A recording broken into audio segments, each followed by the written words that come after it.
but it's thankfully happening in many places. That really is paralleling so many of the other changes that have been occurring through globalization, through technology, and so forth. So I want to talk a little bit about that shift and why I think that it points to some very promising aspects for the future. It's wonderful to be speaking in a library because libraries are havens for the curious, and it's where you go to seek answers, to seek greater wisdom, knowledge about a particular topic that you may be curious about. Several weeks ago this summer, I had the privilege of being in Oxford University and saw the Bodleian Library and some of the college libraries there in Oxford. And it reminded me very much of the Sterling Library at Yale, which are really sort of cathedrals to curiosity. The Sterling Library, very much like a cathedral with its Gothic architecture and stained glass windows and so forth.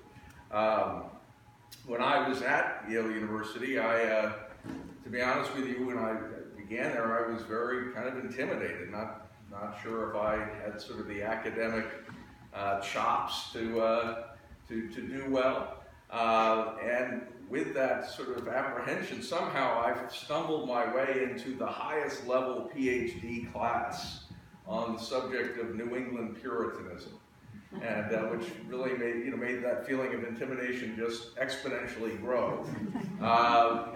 And I was very quiet in the first couple weeks in that seminar, and it was being taught by sort of this renowned professor of Puritan theology, and who had just written sort of a groundbreaking book, and it just looked kind of interesting in the course syllabus, so that's why I signed up for it.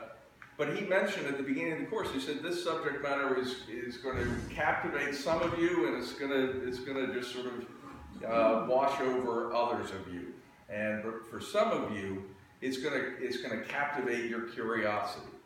And I remember sort of sitting in there and saying, I don't know which one I will be, but it very quickly emerged that I realized that I had been captivated, and I had sort of been captivated by that curiosity into the role of the ideology of the early colonists and how that influenced the foundation of the colonies and then later the country, and that's been sort of an ongoing academic pursuit for me.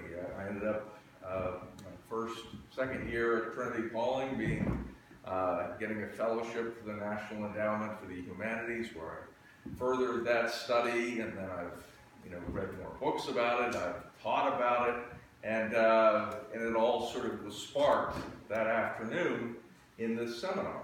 And so curiosity is a powerful force, and I think it's incredibly important right now to sort of lean into that with this paradigm shift. And so what do I mean by a paradigm shift? When I was in high school, when I was in college, I learned in a different way than I'm teaching today. At that time, knowledge, content was a commodity.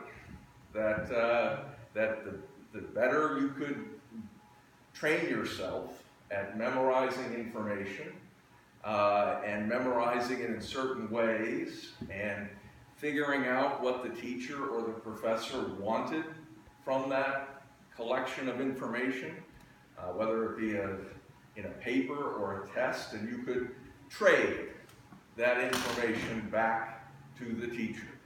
And if you were good at it, you were rewarded. You were rewarded with good grades, and those grades could then be traded for college applications and so forth. So information, the accumulation of knowledge and content had a high value. And I'm not suggesting it's not important today. What I am suggesting is its value is changed, because information for young people today is ubiquitous. It's everywhere, and it's cheap. You can get it quickly. And so what needs to be done in schools is to teach young people, students, how to use that information in distinctive ways, in creative ways, ways that computers can't use the information, ways that can't be replaced by automation. And that is a challenge, because that automation and that technology is everywhere. So why is this so important? It's important because the United States generally, and I'm going to speak in general terms about our education, and that's not to, either there are wonderful schools all around us doing great things, but collectively as a nation, we now rank 27 out of 34 industrial nations in terms of our students' academic aptitude. There's a test that's called the Program for International Student Education, Scholastic Education, the PISA test. It's given every, 5 years to countries all over the world. And we've been slipping in that test. In math today, we rank 40th out of 72 countries. In science, we rank 25 out of 72. In reading, 26 out of 72. We used to be the leading country in those statistics. Today, we rank 12th of the nations in the percentage of 25 to 34-year-olds who are graduates of four-year colleges. We used to be ranked first, and now we're 12th. We rank 33 out of 34 international countries in the percentage of students who complete college once they start it. In 1961, the average full-time college student spent about 24 hours a week on academic work outside of the classroom. In 1981, that number had dropped to 20 hours, and in 2013, the last time it was studied, that had dropped to 14 hours. So the amount of time invested in learning has dropped significantly. Over 50% of college students today have not advanced in critical thinking skills after 2 years of college. 40% do not advance after 4 years of college. And there are a couple of reasons for that. One is that many universities have become consumer products, and they don't want to lose students. And so they're not pushing students very hard. At the same time, you look at the food. Both my kids went to colleges and ate food that I would have dreamt of eating when I was in college. But that's where a lot of the resources are going to attract and retain students. So, how did we get there? In 1983, the Department of Education saw sort of this on the horizon, and they engaged a national study to study the education in this country, and what recommendations needed to be made to make sure that we did not slip to the rank of 25th out of 72, that we remained at the top of the world in terms of our academic aptitude of our young people. And the conclusion at that time, in the early 1980s, was that schools needed to double down on testing and to teach students how to take tests better, so that our students would be able to perform better on these tests. And so everything, certainly in the public education system, began to be galvanized around that. So the the schools of education started teaching people who wanted to be teachers how to teach test-taking skills. And then the textbook companies started orienting all of that around preparing students for these tests. And so, our students obviously started taking more tests and started preparing more to take the tests, which is not really good education. And it's not good for boys or girls, but it's particularly not good for boys. And I will talk a little bit about that in a moment. So, where do I think this paradigm shift is happening? It's happening away from those types of skills, test-taking skills, and really drilling down and deepening opportunities for students to be engaged in problem-solving skills, in critical thinking skills, in the creation of content rather than just the acquisition of content. And all of that revolves around curiosity and really challenging students to be curious, to want to explore information in different ways, in ways that are going to be very personal to them, perhaps, because that will just further their own passions and further their own personal curiosity. I mentioned that the information is ubiquitous and cheap. I mentioned to the faculty at Trinity Calling, I showed them a website at the beginning of school last year. It was called Wolfram Alpha. And you can go out, it's like it's wolframalpha.com or something. But it's a search engine for anything you want to find out. You can type in the most complex algebraic equation, the ones that teachers would be assigning students for homework, and the student can type that in, and like that, they get the answer. And you can do it for science, math, any subject matter. Most teachers don't know about Wolfram Alpha. I would argue that most students do. And so we've got to get students learning in a different way, in a way that doesn't disregard the foundation of that, but they can get that information, but how to use it.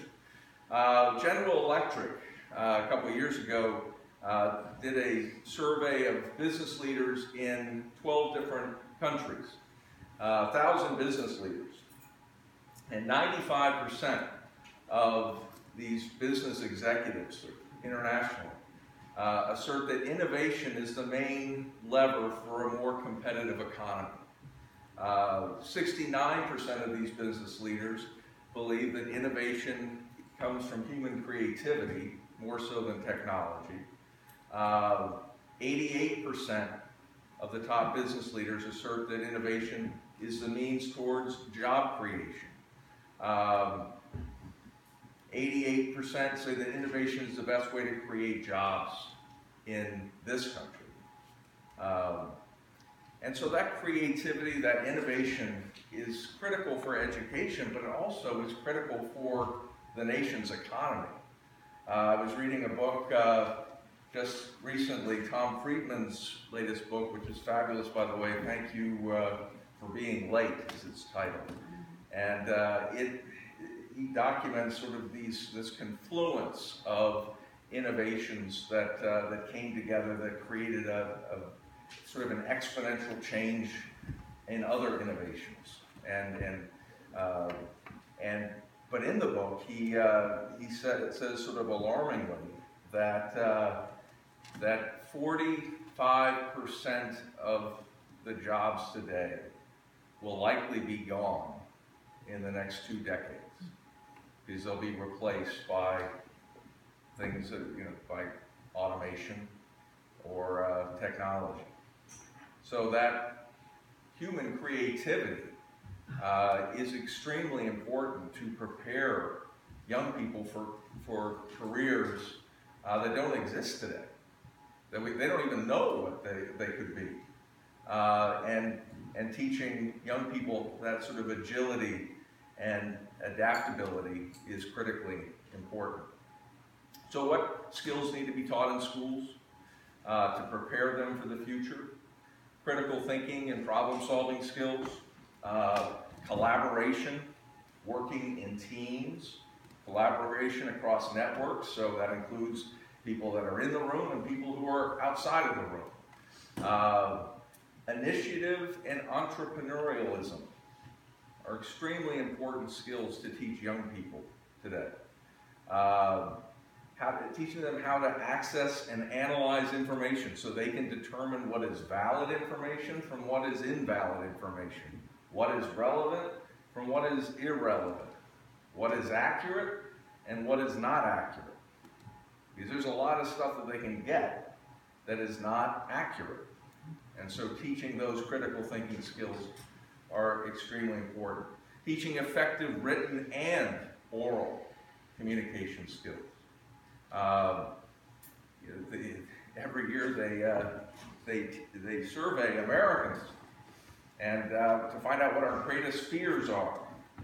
And the top 3, death is 3, by the way, snakes 2, and public speaking is 1. So teaching young people how to speak in public is going to give them a huge advantage. And that begins at an early age. I mentioned the impact of some of this test focus on boys. It's not good for girls, it's not good for boys. And the boys have fared worse than the girls in the last 30 years. If you look at the college ratio, from the ratio of women to men in college, it's now at around 60-40, women to men in college. If you look at graduate school, it's like 70-30. And why is that? I believe that, for the past 30 years, in most places, boys have been, and girls have been locked into chairs and desks, being taught how to take tests. Whereas both boys and girls need to be active, but boys really need to be active. This summer, we're actually getting rid of furniture at the academic building that literally is very hard to get out of.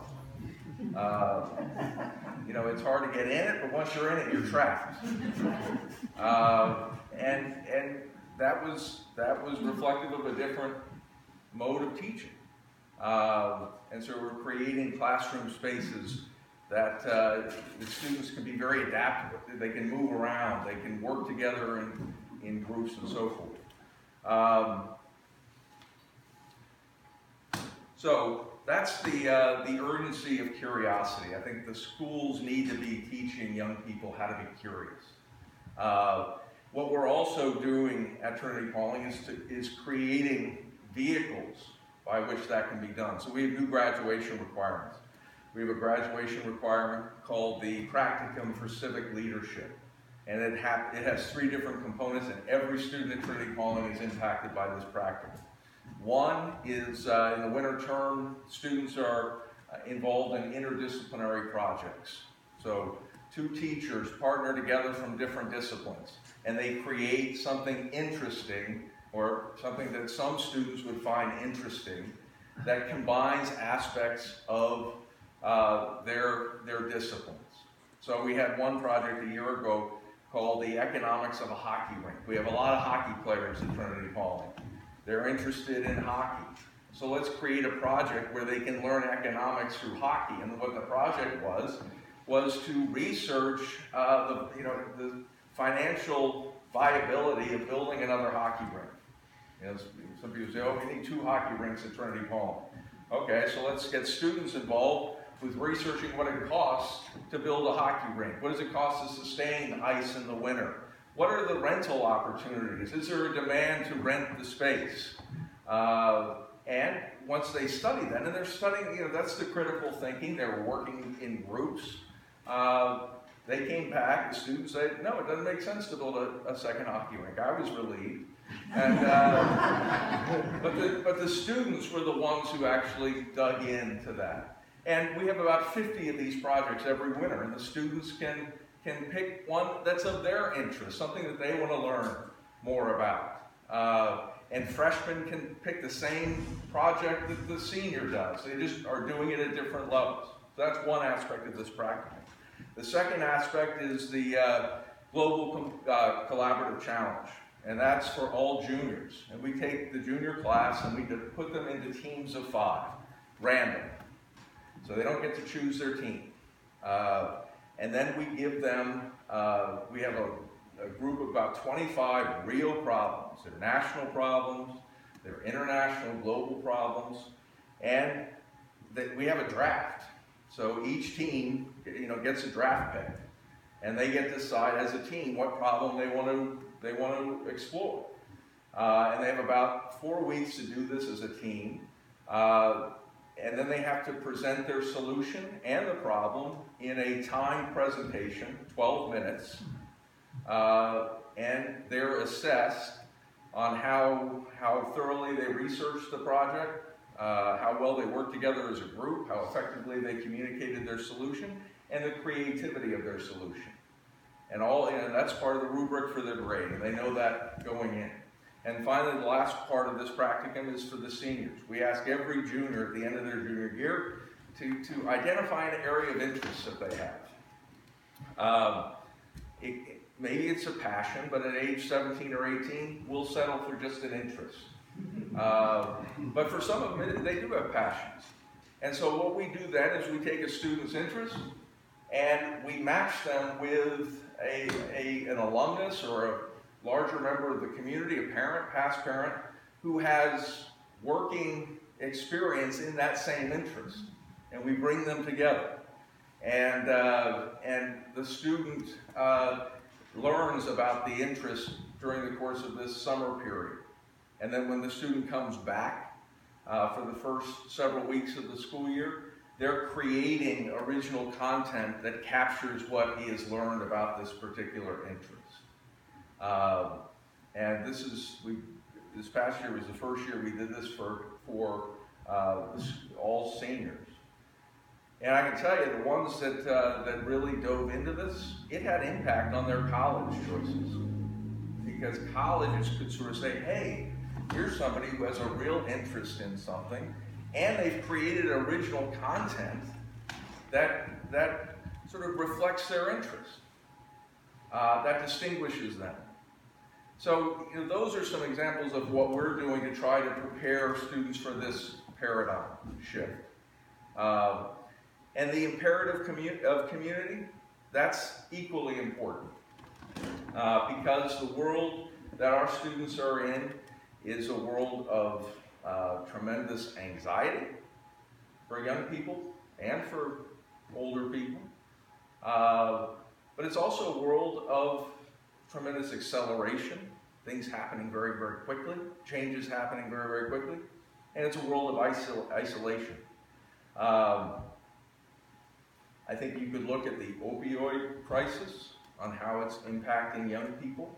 I've had 3 students from my previous school who have died. And these were students who, that you would never expect, but got involved in college. The college statistics on anxiety of college students are frighteningly alarming. The American College Health Association reports that 46% of college students report feelings of hopelessness on a regular basis. 46%. 83% report feeling overwhelmed by all they have to do. And 31% report feeling so depressed that it was difficult to function in the past month period. Those are scary, scary statistics of what's happening to 20-year-olds, 21-year-olds. And school organizations are spending a lot of time figuring out, okay, what can we be doing to address this area of student stress? And I believe that the placing greater value on community is an extremely important part of this process, because community breaks down the isolation. It's very easy for young people today to be just trapped with their screen, whether it be a computer or a phone. And community breaks that down. And so, we at Trinity Paulding are working to make sure, and the school has always valued community, so this is nothing new, but beginning the day together in chapel or as a class meeting, and ending the day, not necessarily literally at the end of the day, but concluding a day with meals together. We have 5 meals a week that are family-style meals. The kids would probably prefer, I know they would prefer, getting their food and going and sitting at a table with their immediate friends. And they do that sometimes. But for 5 times out of the week, they're sitting at a table that they've been assigned to so they can meet new people, they can meet faculty members and faculty members' family that they may not have a class with. They can learn from one another. And that those aspects of community are extremely important. Focusing on relationships in the dormitories or advisors. Focusing on community service, which we're doing a lot of, we're going to be doing a lot more of. We have a new chaplain that is particularly passionate about that. And then time. So one of the things that we've begun doing is we've sort of re-envisioned our schedule so we can create pockets of time. So maybe it's 40 minutes once a week where the students get to sleep a little bit longer. Or maybe it's 20 minutes at the end of the day where they have nothing. And they can just, go out on the quad and throw the lacrosse ball. And that time is extremely important. So I've given you a lot of things that could be concerning, and it is, some of it is. But nonetheless, I'm very optimistic about this. Because, curiosity and community, we're sort of hardwired for both. These are natural human characteristics that are in danger of being drowned out by things around us, I think. But they're natural, inherent human characteristics that for schools, if we can just lean into them more deliberately, we really will be preparing our young people to be successful in navigating, a rapidly changing terrain that we don't even know what it's going to look like for them in 10 or 20 years. But by building the wells and reservoirs of curiosity and strengthening the relationships of community, we will be doing our young people a great service. So again, thank you for all you're doing to help young people grow and be prepared for their collegiate world and their world beyond college. And thank you for allowing me to be here today.